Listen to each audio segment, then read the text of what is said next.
Now, Owen, you have made a lot of your membership in the past of CND. Tomorrow there is a vote in the House of Commons on Trident. Which way will you vote? I will vote to renew Trident. I'm a multilateralist, Andrew. I believe that the world has actually got more volatile, more insecure over the last few years. I want a world without nuclear weapons altogether, but I don't believe that we hasten that by divesting.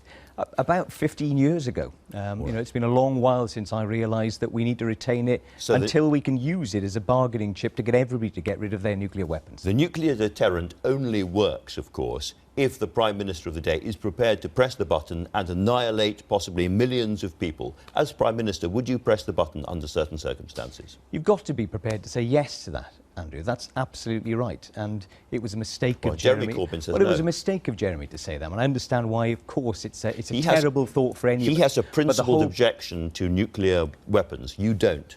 No, that's not true. I don't want nuclear weapons. I'm a multilateralist. You're going to vote for the renewal of Trident.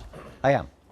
But you don't want the renewal of nuclear weapons. I don't understand. I want all nuclear weapons in our country and across the world to be got rid of. I don't think that we make that more likely by unilaterally disarming ourselves. I don't think we will succeed in encouraging other countries to do likewise. And indeed, I think the world has got more volatile. So we've got to stick with what we've got. We've got to renew it if that's the advice of the security services. And it's awful that we've got to do that, but I'm afraid it's true. Now, you say in today's papers that you led the crusade against tax credits and the battle against the welfare bill. But when it came to the welfare bill, again, you abstained. Why? Well, it was a mistake, and I regret it. And I argued in Shadow Cabinet, as Angela and others can testify, that we oughtn't to be abstaining on it. And I was part of Andy Burnham's campaign telling Andy that he ought to be resigning on the issue.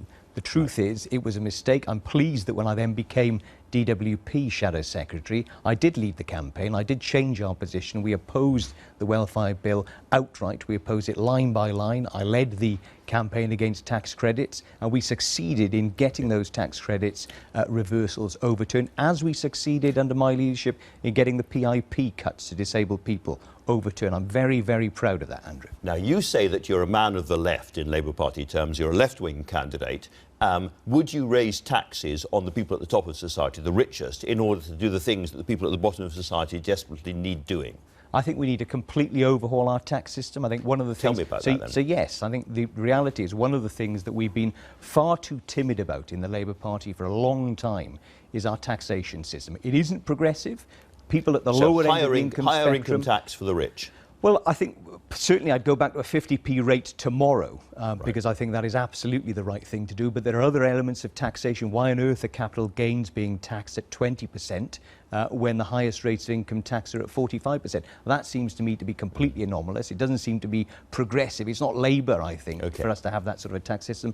I'd want to get into that, and the benefit system. We should be thinking about this thing far more holistically and be much more radical about it. Angela Eagle was talking about Article 50 and all of that. If you became Labour leader and Article 50 had not been triggered by the time of the next election, both possible things, would you go into that election saying, do you know what, as the Labour Party, we will not trigger Article 50? In other words, we will not leave the EU. That would open the Labour Party out to the 16 million people who voted to remain, and could be a hugely popular thing, but it would be a danger for you too. Well, I'd like to be able to say that because I'm a proud European and I think we are much better off at the heart of Europe. But I think it will test. It's not quite the same as saying it. But let me finish. I think it will depend on what we've seen as being the outcome of these Brexit negotiations. In my view, people voted with good faith on either side of that. But let me finish, if I may.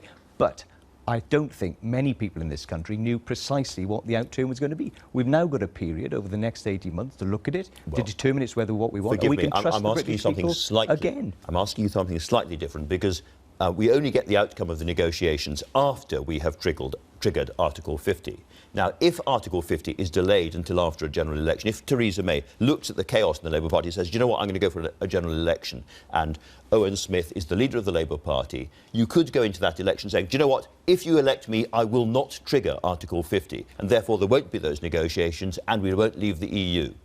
Well, I think that'll be very tempting for the Labour Party because we are a party that believes in being at the heart of Europe. But I say again... I'm tempted to ask you a little bit further. It's very tempting. Would you do it? Well, I don't think it's a binary choice. And I think the reality... No, it isn't. No, it isn't, because the reality is we don't know what those terms are going to look like. Now, if it's next month, then I think it'll be very difficult for the Labour Party. But there won't be after terms people at that have stage. voted. I mean, Well, that's my point. Yeah. We need to come to some idea of what we're actually getting. I wouldn't go out and buy a car without checking it at an engine. So and I think we need to check exactly what we're going to see. OK, so Labour under you would go into those negotiations, as the Tories are now, after an election. You wouldn't try and do anything dramatic to reverse the outcome of the referendum? No, I think we need to negotiate right now. I don't think we should accept that we're on a definite path out. I think we need to make sure that people are satisfied with that. We trusted people rightly to take the decision. We can trust them again in 18 months' time to check whether it's absolutely what they wanted.